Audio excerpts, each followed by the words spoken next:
आगामी लोकसभा निवडणुकीची गर्दी बघा कसं बघता लोकांना प्रतिसाद? आमचे प्रत्येक वर्षाचे आपण पाहिलं असेल, आम्हाला इथे स्थानिक आमचे सगळे इथे बांधव भगिनी सगळे नाचायला पण लावतात. आज मी खासदारांना पण नाचायला लावतो. हेमांगीताई आहेत, पण मजा असते या पूर्ण परिसरात. नक्कीच आगामी लोकसभा निवडणुकीत आहे, तिथल्या लोकांचा पण चांगला प्रतिसाद होतो. यावेळेस किती लिंडा खासदार निवडून येतील? बघा, पूर्ण महाराष्ट्रात आपण पाहताय महाविकास आघाडी आणि इंडिया आघाडीचं पूर्ण सगळीकडे वारे आहेत. सगळ्या लोकांनी महाराष्ट्रात सतत जो अत्याचार होत गेलेला आहे गेल्या 2.5 वर्षामध्ये हे पाहिलेलं. पण मला वाटतं आज होळीच्या निमित्ताने राजकारण नाही, आज आम्ही हा सण साजरा करायला आलेलो आहे. आणि जेव्हा प्रचाराला येऊ तेव्हा पण असाच उत्साह असेल. तुम्ही ज्या उद्योगमंत्र्यांवर नेहमी टीका करत आहात त्यांनी तुमच्यावर टीका केली आहे. सांगलीचं एअरपोर्ट उद्धव ठाकरे यांच्या काळातच गुजराती उद्योगाला विकला असा त्यांचा आरोप आहे. कुठचे उद्योगमंत्री? पण रंगेचं डांबर वगैरे आहे की नाही तिथे जरा बघा नंतर. आदित्य जी छोटा सा हिंदी में बता दीजिए, आप यहाँ पे आए जर तिढा सुटला नाही जागेचा तर आम्ही आमच्या वेगळी भूमिका स्पष्ट करू अशा प्रकारे बोललेलं आहे. बघा, ह्या पूर्ण बोलण्यामध्ये मी नसतो. तिथे आमच्याकडे संजय साहेब असतात, विनायकराव साहेब असतात. मी जनतेत फिरत आहे. आपण पाहता जनतेवर जो अन्याय होत आहे, दिल्लीकडून असेल, गुजरातकडून असेल, त्याच्या विरुद्ध आम्ही लढत आहोत. आणि आम्ही महाराष्ट्र म्हणून सगळे एकत्र आलो आहोत. आपण पाहत असाल मध्यंतरी पण 1-2 स्टेटमेंट्स असे होते भाजपकडून की 400 निवडून द्या. 400 ते येतच नाही, बहुमत पण येत नाही. पण 400 निवडून द्या म्हणजे डॉक्टर बाबासाहेब आंबेडकरांनी जे संविधान दिले ते त्यांना बदलायचं.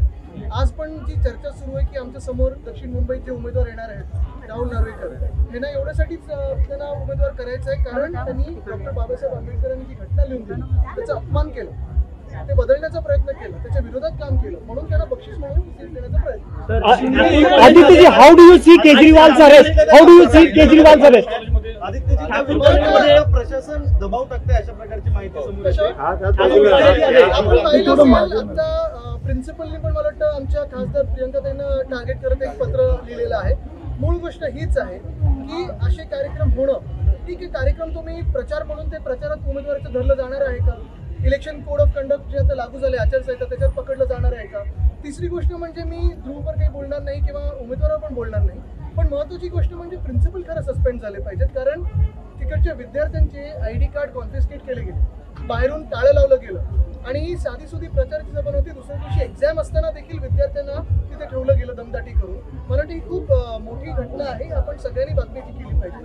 दुःख ह्याच गोष्टीचं आहे की उमेदवाराला जर रिस्पॉन्स मिळत नसेल तर दबाव तंत्र वापरलं जातं आणि हेच आता होणार आहे पुढे. बघा, जर चुकून यांचं सरकार परत आलं तर लोकशाही संपलेली आपल्याला दिसते. केजरीवाल साहेबांची अटक झालेली आहे, हेमंत सोरेनजी अटकेत आहेत, सगळेच विरोधी पक्ष, आता काँग्रेस त्यांचं अकाउंट फ्रीज झालेलं आहे. म्हणजे स्वतःचे बॉन्डचा सगळा घोटाळा लपवायला आपण पाहतो की हे सगळं होत आहे. पण कालची जी घटना आहे जी परवाची कॉलेजमधली ही अतिशय दुर्दैवी आहे आणि याच्यावर इलेक्शन कमिशननी कारवाई केली पाहिजे, प्रिन्सिपलनं सस्पेंड केलं पाहिजे.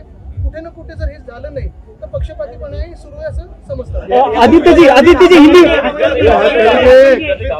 विद्यार्थ्याची आम्हाला चिंता आहे, त्याच्या जीवाची चिंता आहे. बोललो ना, किती बोलायचं ना, मागे होत नाही. थोडंसं आश्वासित करावं जनतेला की त्या विद्यार्थ्यावर कारवाई होणार नाही, त्याच्या जीवाला धोका नसेल. आदित्य जी, 2 सवाल है हिंदी में. आप यहाँ पे आए हैं ग्राउंड पे, फेस्टिव सीजन चालू है होली का, किस तरह से क्या भावना है? यहाँ देख रहे हो, ये फेस्टिव सीजन हम हर साल आते हैं, एक अलग वातावरण होता है यहाँ, बहुत फेस्टिव होता है. और सर दूसरी बात, अरविंद केजरीवाल को जिस तरह से अरेस्ट किया है, कहीं ना कहीं इलेक्ट्रल बॉन्ड का जो इश्यू था उसको सप्रेस करने की कोशिश की जा रही है, आपको लगता है? बिल्कुल, हमारे दूसरे अरविंद जी यहाँ हैं और यही बात है. लेकिन अगर आप सीरियसली बात को सोचें तो चुनाव के पहले ही अरविंद केजरीवाल जी को अरेस्ट हो, हेमंत सोरेन जी की अरेस्ट हो, फिर काफी सारे जो विपक्ष के नेता हैं उन पे दबाव तंत्र हो, कांग्रेस जैसे एक विरोधी पक्ष का अकाउंट फ्रीज होना, ये हमारे देश के लिए अच्छे चिन्ह नहीं है. लोकतंत्र पूरी खत्म हो चुकी है, ऐसे लगने लगा है. अभी फ्री एंड फेयर इलेक्शंस कितने होते हैं इसमें आपने कहा 400 पार, कहीं ना कहीं संविधान बदलने के लिए 400 पार की जो लक्ष्य रखा, उनके ही नेता ने कहा, आप ही ने रिपोर्ट किया. तर आज एक राजकीय चर्चा होत आहे. शिंदे गटाच्या प्रमुखपदी राज ठाकरे यांची निवडणूक आहे अशी चर्चा चालू आहे. जर तर मी उत्तर देत नाही. आज आपण पाहता इथे आम्ही हा सण साजरा करायला आलो, तुम्ही पण या साजरा करूया. Thank you sir, thank you so much. चला बघा, एक फरक असा आहे की कोल्हापूरला जेव्हा अमित शहा गेले होते त्यांनी स्वतः जाऊन महाराजांची भेट घेतली.